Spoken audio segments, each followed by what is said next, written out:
The marina in Dubai is so quiet right now you can hear the water. The marina in Dubai is so quiet right now you can hear the water.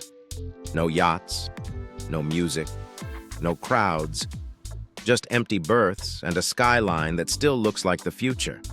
Something is happening in Dubai that nobody is talking about loudly enough. And by the end of this video, you are going to understand why some of the world's wealthiest people are quietly rethinking everything they believed about the city, and why what is happening there might say something unsettling about where the rest of us are headed to. Stay with that. 6 months ago, a traveler landed at Dubai International Airport and posted a single photo. No planes at the gates. The terminal dim. Staff outnumbering passengers 3-1. The caption said, "Is this really Dubai?" It got 2 million views in 4 days. People were not sharing it because it was beautiful. They were sharing it because it felt wrong. Dubai is never supposed to look like that. That is the whole point of Dubai. So what is actually going on? Let us go back for a moment. Dubai was never a natural city. It was a decision, a bet. A government looked at a strip of desert coastline in the early 1970s and decided to build something that had never existed before. No oil reserves to fall back on like Abu Dhabi. No ancient trade routes. No colonial infrastructure handed down. Just ambition and a very clear understanding that perception is reality. And it worked. For decades, it worked spectacularly. By 2010, Dubai had the world's tallest building, the world's largest mall, artificial islands you could see from space, and a tourism economy that was pulling in tens of millions of visitors a year. People from London, Lagos, Atlanta, Accra, all flying in to see this place that did not make sense, but somehow existed. Here is the part nobody talks about, though. The visitors were never really the point. The visitors were the proof. The real product Dubai was selling was the idea that transformation was possible, that you could take nothing and make something extraordinary, that the rules other places followed did not apply here, and people bought it, literally. Billions of dollars of real estate purchased by people who had never visited, never intended to live there, just wanted to own a piece of the story. Now hold that thought. Something started shifting around 2022. Quietly at first. A few headlines about construction slowdowns. Some whispers in finance circles about occupancy rates in the luxury sector dropping. Then the photos started. Empty malls in areas that were supposed to be thriving. Restaurants in the marina pulling shutters down mid-season. Hotel lobbies that 3 years ago you could not get a table in, now half full on a Friday night. People started using a word that Dubai had never been associated with before. Oversaturated.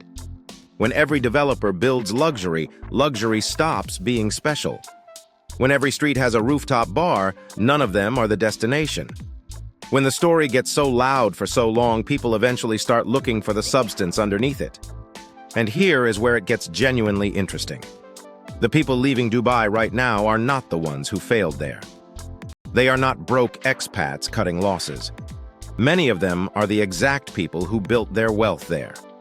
Entrepreneurs, investors, remote workers who relocated during the pandemic because Dubai offered zero income tax and a lifestyle that genuinely felt like a reward for working hard. They came. They won. And now they are quietly moving on. To where? That is the question that should be making you curious. Portugal. Georgia, the country, not the state. Montenegro, Thailand. Some of them are going to places most people in the United States and United Kingdom could not point to on a map with confidence. And they are not going there because those places are glamorous. They are going because those places are real. Because there is something exhausting about living inside a performance, even a very impressive one. This is the part I need you to sit with. Dubai's entire identity was built on aspiration. The promise that if you could get there, if you could afford to be there, you had made it. That feeling fueled its growth for 50 years. But aspiration has a shelf life.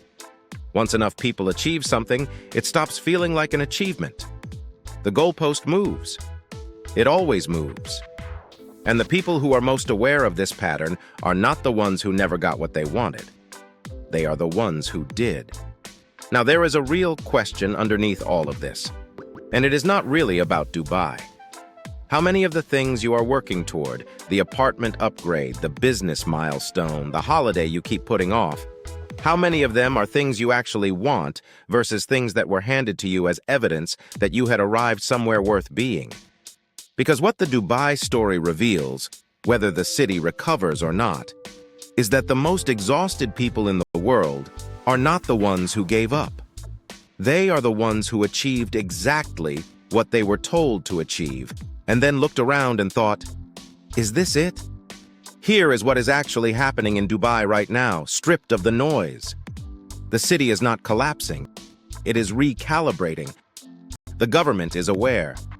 Vision 2033 is already in motion, a strategic shift away from spectacle and toward substance. They are investing in healthcare, in education, in long-term residency for skilled professionals, in actual community infrastructure rather than another record-breaking tower. Smart governments, like smart people, update their strategy when the environment changes. The empty marina and the quiet airport are not signs of an ending. They are signs of a city in the uncomfortable middle of becoming something different. Most cities never have the self-awareness or the capital to attempt that kind of reinvention. Dubai might actually pull it off. It would not be the first time. But you are not here just to think about Dubai. You are here because something in the title made you feel something. Maybe curiosity, maybe a little relief, like someone finally said out loud what you had been sensing quietly. Maybe something closer to recognition, because you know what it feels like to be inside something that looked better from the outside than it feels from within. The places that honest travelers are moving toward right now are not the ones that made the biggest promises. They are the ones that asked the least of you and gave the most back. Slower, cheaper, less curated, more actual. And maybe the most unsettling truth in all of this is that the life people are building in those quiet, overlooked places looks a lot more like freedom than anything that came with a skyline. Dubai taught the world that you can build anything if you believe in it hard enough. What it is teaching right now, whether it meant to or not, is that the most valuable thing you can build is a life that does not need to prove itself to anyone.